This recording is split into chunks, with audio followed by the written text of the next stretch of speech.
പൂവിൻ്റെ ഒരു അപ്കമിങ് എപ്പിസോഡിലേക്ക് എല്ലാവർക്കും സ്വാഗതം. അച്ചമ്മയുടെ നിർബന്ധപ്രകാരം സച്ചിയും രേവതിയും ഇന്ന് ഉറങ്ങുന്നത് സുധിയുടെ റൂമിലാണ്. സുധിക്ക് അത് ഒട്ടും ഇഷ്ടമല്ല. അച്ചമ്മയുടെ വാക്ക് ധിഖരിക്കാൻ കഴിയാത്തതുകൊണ്ട് സുധി റൂമിൽ നിന്നും ഇറങ്ങി കൊടുക്കുന്നുണ്ട്. സച്ചിയും രേവതിയും ഉറങ്ങാനായി റൂമിലേക്ക് കയറുന്നു. ഇത് സുധിക്ക് ഒട്ടും സഹിക്കാൻ കഴിയുന്നില്ല. അവൻ ഹാളിലിരുന്ന് ഇങ്ങനെ നോക്കുന്നുണ്ട്.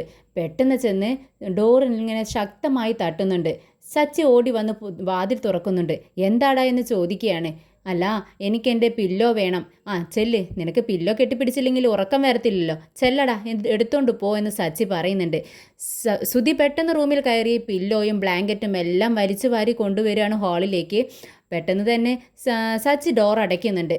എന്നിട്ടും സുധിക്ക് ഇരിക്കപ്പുറത്ത് കിട്ടുന്നില്ല. സുധി വീണ്ടും എഴുന്നേറ്റ് പോയി സച്ചിയുടെ ഡോറിൽ ശക്തമായി തട്ടുകയാണ്. സച്ചി വന്ന് ഡോറ് തുറക്കുന്നുണ്ട്. എന്താണെന്ന് വീണ്ടും ചോദിക്കുമ്പോൾ അത് എനിക്ക് എന്ന് സുധി പറയുമ്പോഴേക്കും സച്ചി ഓടിച്ചെന്ന് ബെഡ്ഷീറ്റിലേക്ക് കുറച്ച് ഡ്രസ്സുകൾ സുധിയുടെയും ശ്രുതിയുടെയും കൂടെ ഡ്രസ്സ് വാരി വലിച്ചിട്ട് അങ്ങ് ഒരു കിഴി കെട്ടിക്കൊണ്ട് സുധിയുടെ മുഖത്തേക്ക് അങ്ങ് എറിഞ്ഞു കൊടുക്കുന്നുണ്ട്. എന്നിട്ട് പറയുന്നുണ്ട്, ദേ ഇനി രണ്ടുപേരും ഇതിനകത്തേക്ക് കയറി വരരുത്. പിന്നെ ഇതിൽ രണ്ടുപേരുടെയും സാധനങ്ങളെല്ലാം ഉണ്ട്. ഇനി ഇതെന്നും പറഞ്ഞുകൊണ്ട് വരാൻ നിൽക്കണ്ട. എനിക്ക് രാവിലെ വണ്ടി ഓടിക്കാനുള്ളതാണ്. എനിക്ക് നന്നായി ഒന്ന് ഉറങ്ങണം, കേട്ടല്ലോ എന്ന് പറഞ്ഞുകൊണ്ട് ഒരു താക്കീതും ചെയ്തുകൊണ്ട് സച്ചി അകത്തേക്ക് കയറി ശക്തമായി വാതിലങ്ങ് തള്ളി അടയ്ക്കുന്നുണ്ട്. അതിൻ്റെ സൗണ്ട് കേട്ടിട്ട് നമ്മുടെ ശ്രുതി ചെവി രണ്ടും പൊത്തുന്നുണ്ട്. എന്നിട്ട് പിറുപിറു പറഞ്ഞുകൊണ്ട് ശ്രുതിയുടെ അടുത്തേക്ക് ചെല്ലുന്നുണ്ട്. ശ്രുതി ചോദിക്കുന്നുണ്ട്, എന്താ ശ്രുതി ഇത്, നീ എന്താ ഇങ്ങനെ, ഒരാഴ്ചത്തെ കാര്യമല്ലേ ഉള്ളൂ, നീ ഇവിടെ കിടന്ന് ഉറങ്ങ് എന്ന് പറയാം. ശ്രുതി പറയുന്നുണ്ട്, എന്താ ശ്രുതി ഈ പറയുന്നത്, നീ എന്ന് നോക്കിയേ എന്തൊരു ചൂടാ, കണ്ടോ ഞാൻ വിയർക്കുന്നു, നന്നായി കൊതുകുണ്ട്, എങ്ങനെയായി ചൂട്ടത്ത് കിടന്ന് ഉറങ്ങുന്നത്. അതൊന്നും കുഴപ്പമില്ല ശ്രുതി, ഒന്ന് അഡ്ജസ്റ്റ് ചെയ്യുമെന്ന് പറഞ്ഞ് ശ്രുതി നന്നായി ഉറങ്ങുന്നുണ്ട്. പക്ഷേ ശ്രുതിക്ക് ഒരു പോലെ കണ്ണടയ്ക്കാൻ പറ്റുന്നില്ല. അവൻ നേരം വെളുക്കുവോളം ഉറങ്ങുന്നില്ല.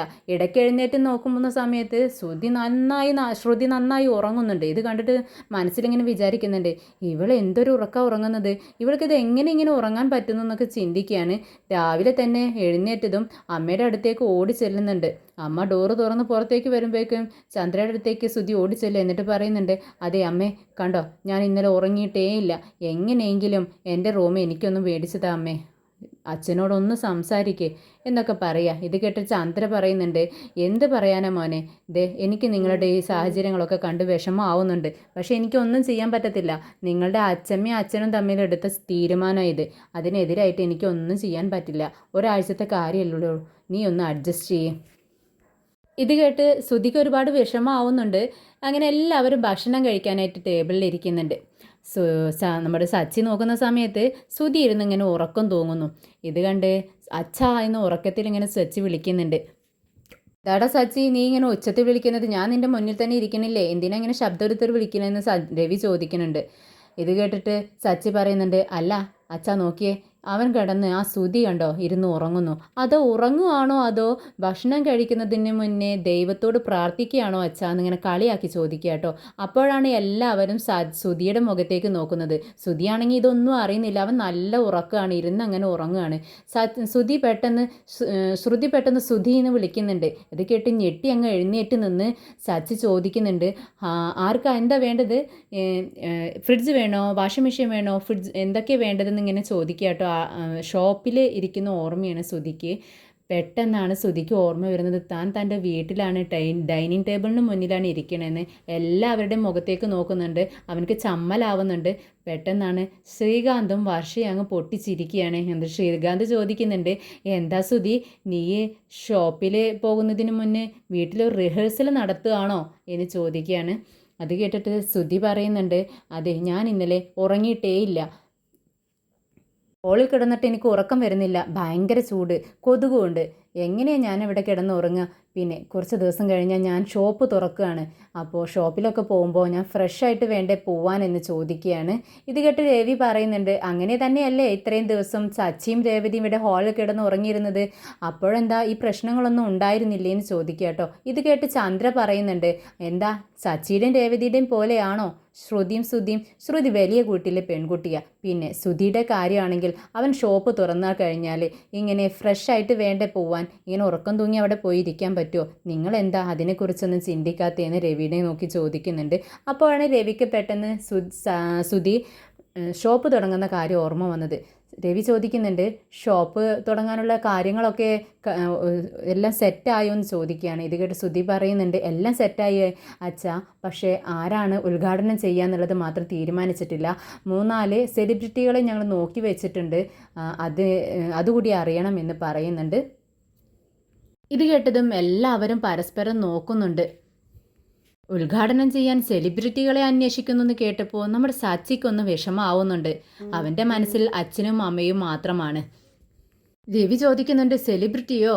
അതെന്തിനാടാന്ന് ചോദിക്കുന്ന സമയത്ത് നമ്മുടെ വർഷ പറയുന്നുണ്ട്, അച്ഛാ സെലിബ്രിറ്റി എന്ന് പറയുമ്പോൾ കുറച്ച് പോപ്പുലറായ നമ്മുടെ നടന്മാരോ നടിമാരോ അങ്ങനെയുള്ളവ ആരെങ്കിലും ആയിരിക്കും അച്ഛാ. പിന്നെ അവർക്ക് ചോദിക്കുന്ന ക്യാഷ് കൊടുക്കണം, 1-2 ലക്ഷം രൂപയൊക്കെ വരും, അവരുടെ ഡിമാൻഡിനനുസരിച്ചിട്ടാണ് എന്നൊക്കെ ഇങ്ങനെ വർഷ പറഞ്ഞു കൊടുക്കുന്നുണ്ട്.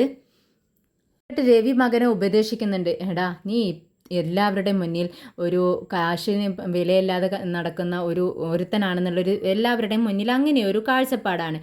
അത് നീ തിരുത്തണം. എന്തിനാ 1-2 ലക്ഷം രൂപയൊക്കെ വെറുതെ ചിലവഴിക്കുന്നത്? അതിൻ്റെ ആവശ്യമില്ല. നീ ഇപ്പോൾ അതിനൊന്നും പോവണ്ട, വേറെ ആരെങ്കിലും വെച്ച് ഇതങ്ങ് ചെയ്യേ, ഇത്രയും കാശ് വെറുതെ കളയണ്ട എന്നിങ്ങനെ ഉപദേശിക്കുന്നുണ്ട്. എന്നാൽ സച്ചിയും ശ്രുതിയും അമ്പിനും വില്ലിനോടും അടുക്കുന്നില്ല എന്ന് മട്ടാണ് ഇവർ പറയുന്നത്, അങ്ങ് ഉൾക്കൊള്ളുന്നേ ഇല്ല. അവരിത് തന്നെ പറഞ്ഞുകൊണ്ടിരിക്കുകയാണ്, ഏയ് അത് പറ്റത്തില്ല. ശ്രുതി കടുംപിടുത്തം പിടിക്കുകയാണ്, ഇല്ല ഒരു സെലിബ്രിറ്റി തന്നെ വേണം, എന്നാലെയാണ് നമ്മുടെ കച്ചവടം മുന്നോട്ട് പോകത്തുള്ളൂ. എല്ലാവരും പബ്ലിസിറ്റി നമുക്ക് വേണമെന്നുണ്ടെങ്കിൽ ഒരു സെലിബ്രിറ്റി തന്നെ ഉദ്ഘാടനം ചെയ്യണം, അല്ലാതെ പറ്റത്തില്ല, അത് ഞങ്ങൾ തീരുമാനിച്ചു കഴിഞ്ഞതാ എന്നൊക്കെ പറയാട്ടോ. ഇത് കേട്ടിട്ട് നമ്മുടെ സച്ചി പറയുന്നുണ്ട്, എന്തിനാടാ ഒരു സെലിബ്രിറ്റിയൊക്കെ, പിന്നെ മനസ്സ് നന്നാവണം, ഉദ്ഘാടനം ചെയ്യുന്നവരുടെ മനസ്സ്, നമുക്ക് വേണ്ടി പ്രാർത്ഥിക്കണം. കാശ് കൊടുത്ത ഒരാളെ വിളിച്ചാൽ അയാൾ വിചാരിക്കുക ഇവൻ ഇത് കഴിഞ്ഞ ഉടനെ നമുക്ക് കാശ് തരത്തില്ലെന്നായിരിക്കും അയാളുടെ ചിന്ത. പക്ഷേ നിന്നെ സ്നേഹിക്കുന്ന ഒരാളാണെന്നുണ്ടെങ്കിൽ അവർ പ്രാർത്ഥിക്കും നിനക്ക് വേണ്ടി. ആ ഉദ്ഘാടനം ചെയ്യുന്ന സമയത്ത് ഈ കട ഷോപ്പ് നന്നായി വരണമെന്ന് പ്രാർത്ഥിക്കും. അതിന് ബെസ്റ്റ് നമ്മുടെ അമ്മ, അല്ലെങ്കിൽ നിൻ്റെ ഭാര്യ, അല്ലെങ്കിൽ നമ്മുടെ അച്ഛമ്മ, അച്ഛൻ, ഇതിലാരെങ്കിലുമൊക്കെ വെച്ച് ഉദ്ഘാടനം ചെയ്യിക്കടാ എന്നിങ്ങനെ സച്ചി പറയുന്ന സമയത്ത് നമ്മുടെ ചന്ദ്ര പെട്ടെന്ന് ഒരു വല്ലാത്ത മുഖഭാവത്തോടെ സച്ചിയുടെ മുഖത്തേക്ക് നോക്കുക കേട്ടോ. സച്ചിക്കെങ്കിലും ഇത് പറയാൻ തോന്നിയല്ലോ എന്നുള്ളൊരു മനസ്സ് നമ്മുടെ ചന്ദ്രയ്ക്കുണ്ട്. പക്ഷെ ചന്ദ്ര പുറത്ത് കാണിക്കുന്നില്ല. അങ്ങനെ പരസ്പരം എല്ലാവരും നോക്കുന്നുണ്ട്. പെട്ടെന്ന് രവി പറയുന്നുണ്ട്, ഏയ് നീ എന്തിനാടാ അങ്ങനെയൊക്കെ പറയുന്നത്? അവന് മനസ്സിൽ വിചാരിക്കേണ്ട കാര്യമല്ലേ അത്, നമ്മൾ പറഞ്ഞ് ചെയ്യിക്കേണ്ട കാര്യമല്ലല്ലോ എന്ന് രവിയും പറയുന്നുണ്ട്. പെട്ടെന്ന് ശ്രുതി പറയുന്നുണ്ട്, ആ ശരി, ഞാനിത് മുന്നേ ചിന്തിച്ചിട്ടുള്ള കാര്യമാണ്, നമുക്ക് ആൻറ്റിയെ കൊണ്ട് തന്നെ കട ഉദ്ഘാടനം ചെയ്യിക്കാമെന്ന് പറയുമ്പോൾ ശ്രുതി പെട്ടെന്ന് പറയുന്നുണ്ട്, ഏയ് എന്താ ശ്രുതി, നമ്മളിത് മുന്നേ തീരുമാനിച്ചതല്ലേ സെലിബ്രിറ്റിയെ കൊണ്ട് ചെയ്യിക്കാന്നുള്ളത്, പിന്നെ നീ എന്താ ഇപ്പോൾ ഇങ്ങനെ പറയുന്നത് എന്നിങ്ങനെ പതുക്കെ ചോദിക്കുക കേട്ടോ. അപ്പോൾ ശ്രുതി പറയുന്നുണ്ട്, ഏയ് അല്ല, ഞാൻ ആൻറ്റിയെ കൊണ്ട് ചെയ്യിക്കാമെന്ന് ഇങ്ങനെ വിചാരിച്ചിരുന്നു, എന്തായാലും ആൻറ്റി ചെയ്യട്ടെ, അത് നമുക്ക് നല്ലതേ ഉണ്ടാവും ആൻറ്റി ഉദ്ഘാടനം ചെയ്താൽ എന്നിങ്ങനെ പറയാണ്. അത് കേട്ട് നമ്മുടെ ചന്ദ്രയ്ക്ക് നല്ല സന്തോഷമാവുകയാണ് ശ്രുതിയുടെ ആ വാക്കുകൾ കേൾക്കുമ്പോൾ.